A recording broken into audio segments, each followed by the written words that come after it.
everyone, Tim here from Algonaut. Okay, so there's a bassline trick I'm hearing in a few new tech house tracks, such as Chris Lake's new tune, Stay With Me, where the bassline has a distinctive pitch bend to it. So today I'm going to cover how I would go about making that or something similar. Although you might think it's pitch bend automation, it's actually easier to pull it off with, just with envelopes in the synth. In this video, I'm going to use Spire, which is also very similar in architecture to Silent. But you can, of course, use any software synth, as these techniques are pretty universal. Remember that all the drum samples, loops, and MIDI clips, and patches that you see me make in this video and our other videos, you can get for free in the description or from our website as a content pack. We do free content with all our videos, so make sure you check the other videos out on our channel and subscribe. Alright, so let's get into this. So the bass line, as you probably heard at the start, and I've made a few adjustments here, sounds a bit like this. So it's this one here. What you can hear on the tail of those notes is pitching up, which sounds pretty cool. And it's quite a simple melody. It's only one note and only one bar long, which is just the one F2 F note in this MIDI clip. So, but it has some good energy. So, how to make that? All right, so it's been made in Spire. Let's get onto that, and we're going to do that from scratch. Okay. So let's go get Spire, which is made by Reveal Sound. All right, cool. So we got an instance of Spire here, and it's going to sound rubbish. That classic first patch. Init button. All right, good start. And we're working in F. Okay, so first order of business, let's get this first oscillator set up over here. So the way Spire works is you have this wavetable knob, mix knob, which goes between the sort of basic analog oscillator on one side and then these more complex wavetables on the other side. We're just going to keep it left, so it's just the basic saw and square. And in Spire, Control A goes between the saw and the square wave. So we'll dial it into square. Sweet. All right, cool. Let's lower this down a few octaves. So sounds about right. I might also chuck a utility on this channel as well to up the gain a bit. Yeah, cool. All right, cool. Let's check a filter on this now as well to get rid of some of those upper harmonics. So over here, I'm going to set Perfecto, which I reckon sounds kind of similar to Silent. We got, yep, as usual for the init patch, the envelope amount is way up at full. So here's your second envelope, or actually it's your third envelope, with the cutoff amount 1 set to full envelope amount. We don't want that quite that amount of stabbiness, so let's dial that back. That's pretty good. In this case, we don't want it 0. It's just too flat. Sometimes in tech house bass lines, you do have a very flat kind of sound. It's just sort of on-off sub. Might do a video on that another time. All right, so yeah, it's about right. And we'll just play around with this cutoff, get it nice and about right, nice and warm. Might even boost the resonance a bit. Too much. All right, so over here is your volume envelope on envelope 1. With release at 0, basically, or pretty much 0. Basically, it's just a little bit off 0 so it doesn't click. I'm also thinking as well, I should probably change this poly mode to single voice. So we're just making a monophonic bass line. So up here, mode, mono 1, voice count 1. That's going to mean that every note will cut off the previous one, which is what you want. All right, let's get some release in there. This should just be as easy as dialing this up. Easy. Alright, the pitching bit. Okay, so it gets a little bit tricky. I'm going to flip this over to envelope 4. We basically need another envelope.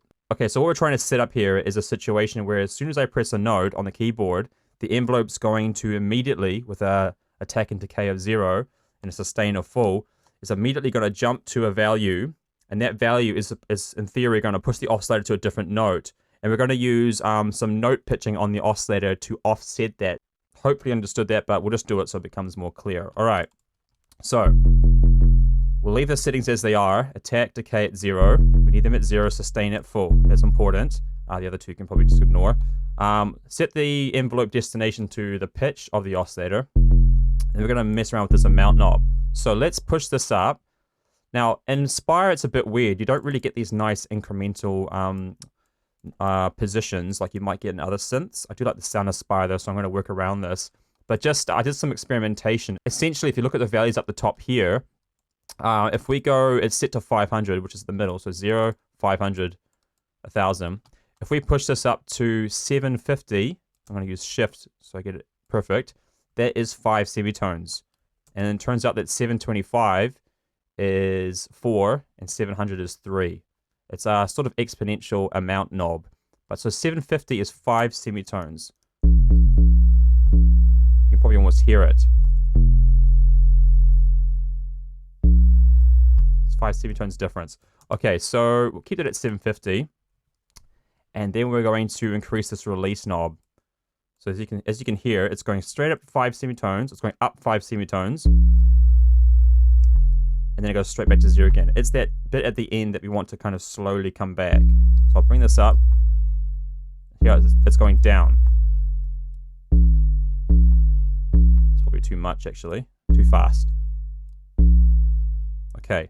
I just realized I've done this in reverse. Whoops-a-daisy. Okay, that's fine, though. So 250 up from 500 is 5 semitones up. We'll go the other direction. We'll go down to 250.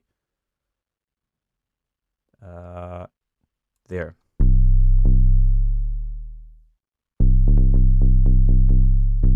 So that's down 5 semitones from F. The only thing now, though, is that the whole oscillator is now offset by 5 semitones. So now what we'll do is we'll shift it back so it matches. So over here with the oscillator 1 note, we'll put this up 5 notes. And there we go. So we've sort of matched the envelope and the pitch of the oscillator, so they are working nicely together.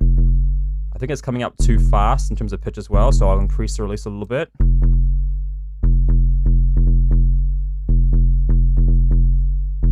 Cool. And then you can sort of have a think, you know, is the release potentially too long as well? It's about right, probably. Let's also give it a bit of an envelope shape as well with the volume. It's very sort of on-off with this decay at 0 and sustain full. So we'll give it a bit of a decay, sustain it about halfway. Yeah, you can kind of hear that's giving it a bit more shape. You're losing a bit of volume now, though, but that's okay. We'll just boost it up again. Great. Okay, that sounds pretty good. Still a little bit pure, though, in terms of the tone of the synth. So now let's mess around with a few things. Control B, inspire, is your pulse width or phase width, or whichever way you want to describe it. So we'll just dial this a little bit away from pure, so it's a bit more, so it has a bit more tone. Not too much, though, otherwise sounds a bit 80s.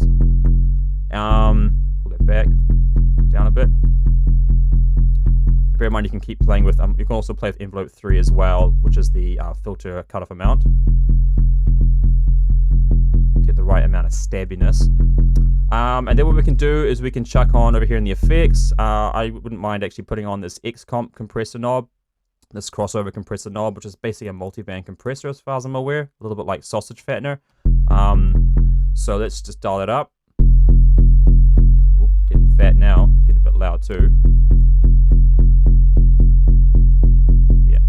Dial that back a little bit. Alright.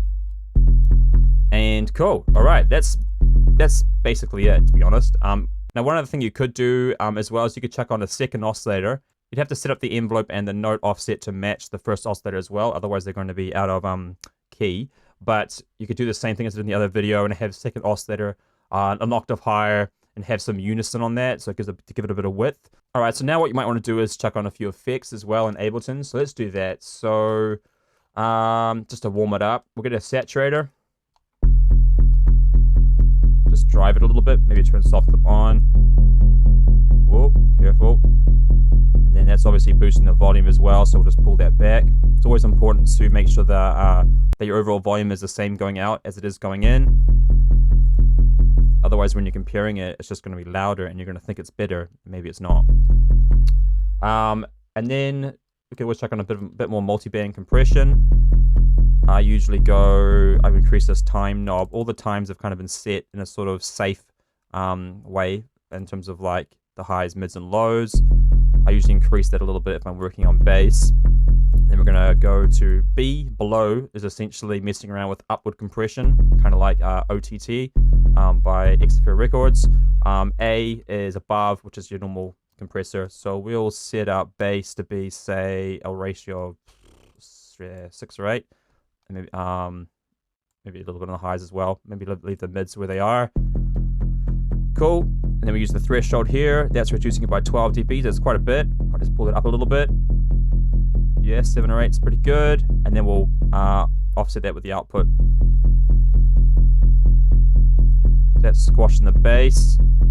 There's not really much going on with the highs, is there anyway? So I'll just leave that alone. So what does that sound like on and off? Definitely adding weight, possibly a bit too much weight.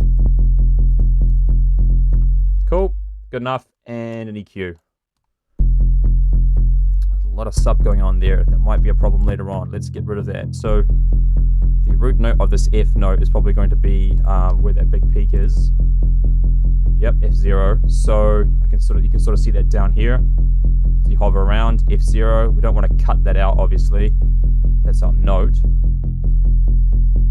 But somewhere below that will probably be good just to get rid of the ultra subs we don't need.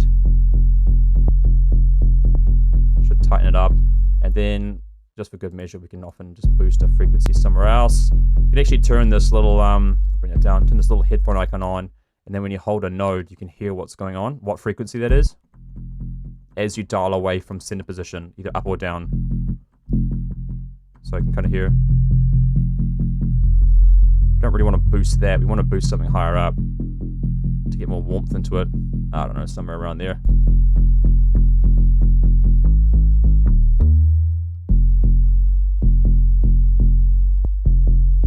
Yeah, a bit flabby with that off. Cool, and the last thing I'll probably do is sidechain compression as well.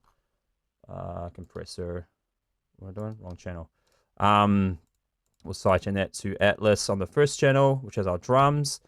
And let's just go EQ on, just so it focuses on the bass only.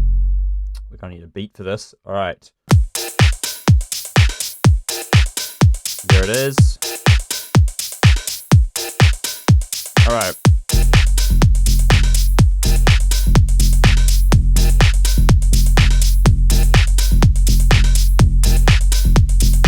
Actually pretty good as it is, so let's record that in. Oh, the sidechain's not even doing anything yet. That's okay. I'll record this in.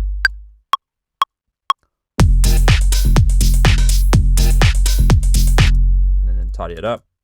Done. Best chuck some swing on that as well, because I believe the hats and stuff have swing on it too. Sidechain compression. So I usually go a high ratio, low attack, and quite a fast release for my sidechain. Everyone's got their own little preferences.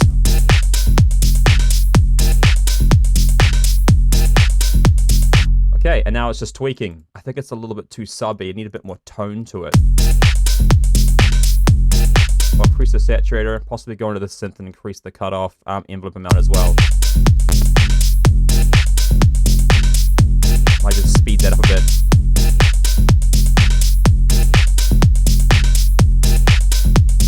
Yeah, it's pretty cool.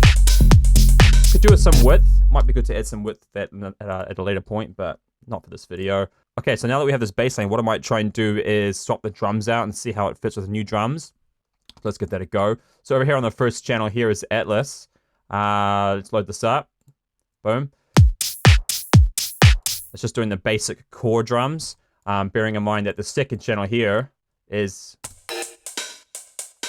doing the gated cymbals, which we did in the previous video on our channel, so you can check that out if you want. So what I'm going to do is hit new kit, and it's going to swap out all the samples on the kit and give us a whole new drum line. And so we can test them out with the bass line. So let's give that a listen.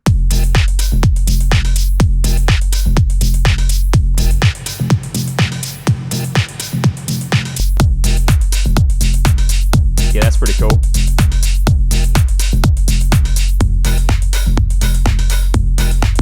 I like the hat, but not the kick. Nah. Yes. Where's that monotone?